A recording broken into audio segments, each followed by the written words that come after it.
Hello, I'm Pastor Jeff Glenn, and this is the weekly Manna podcast.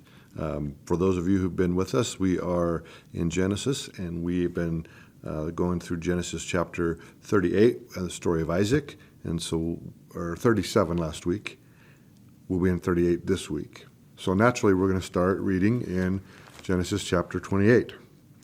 Then Isaac called Jacob and blessed him and charged him and said to him, "You shall not take a wife from the daughters of Canaan." So that's informative for what happens in verse 38. So we remember that in verse 37, we left off with Joseph being sold to Potiphar. And then we have this chapter 38, which is all about Judah and his sons and that drama. And it won't be until chapter 39 that we pick back up with Joseph again. And to be honest, if you're writing a book to try to convince people that your God is better than their God, I'm not sure you would include this chapter at all. This is a sordid chapter to be sure, but what it shows us is that God is in control, and he uses the events and circumstances of our lives for his benefit and for our good. And so we see the opening of chapter 38 with Judah, who is Jacob's firstborn son.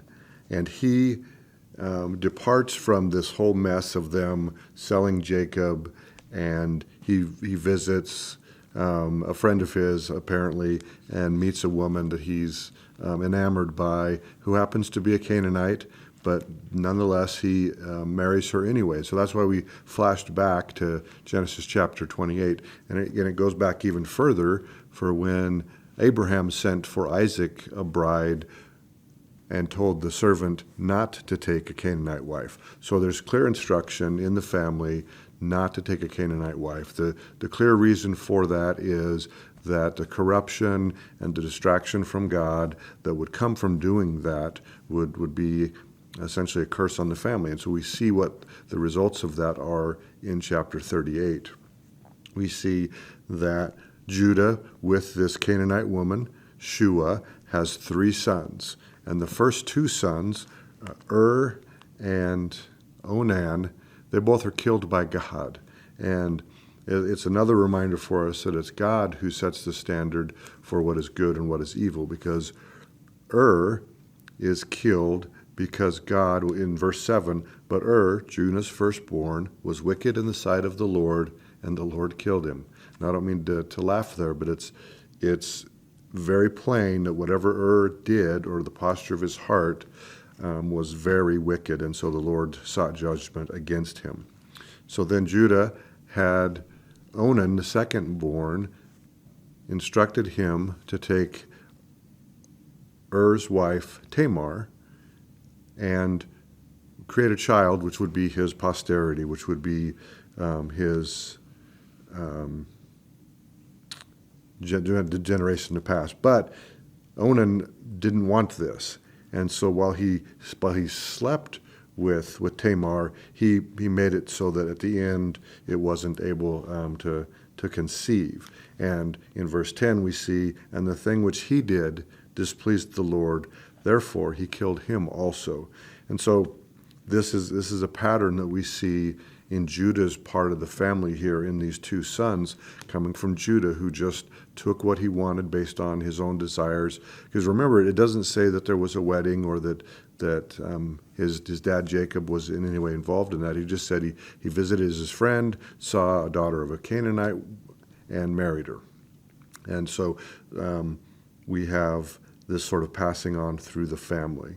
And then Judah promises Tamar that, hey, if you just wait a little bit until my 3rd son, Shelah, grows up, then you can marry him, and then you can have a child from him.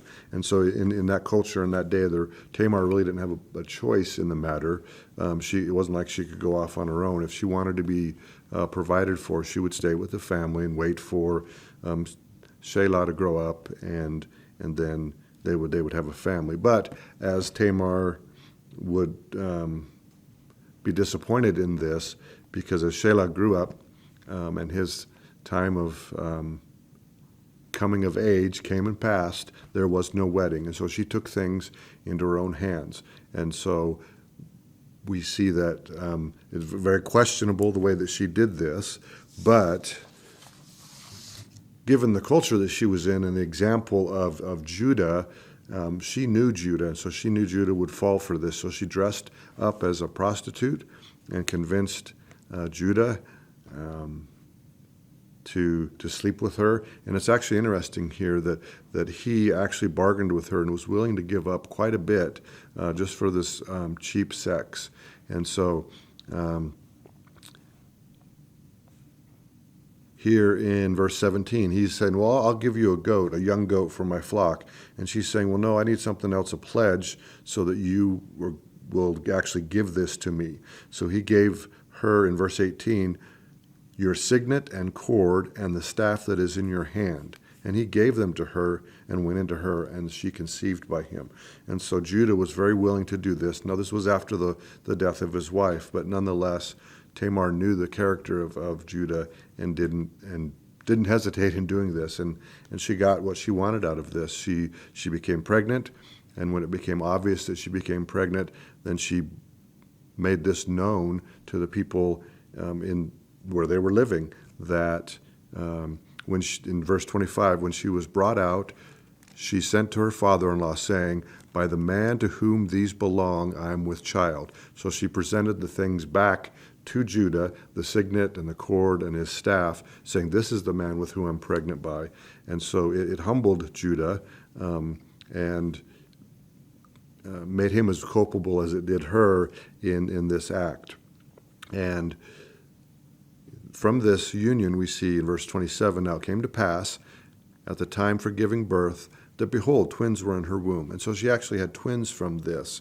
And there's a little exchange in here, too, much like Jacob and Esau, a little bit of a wrestling match for who would be the firstborn.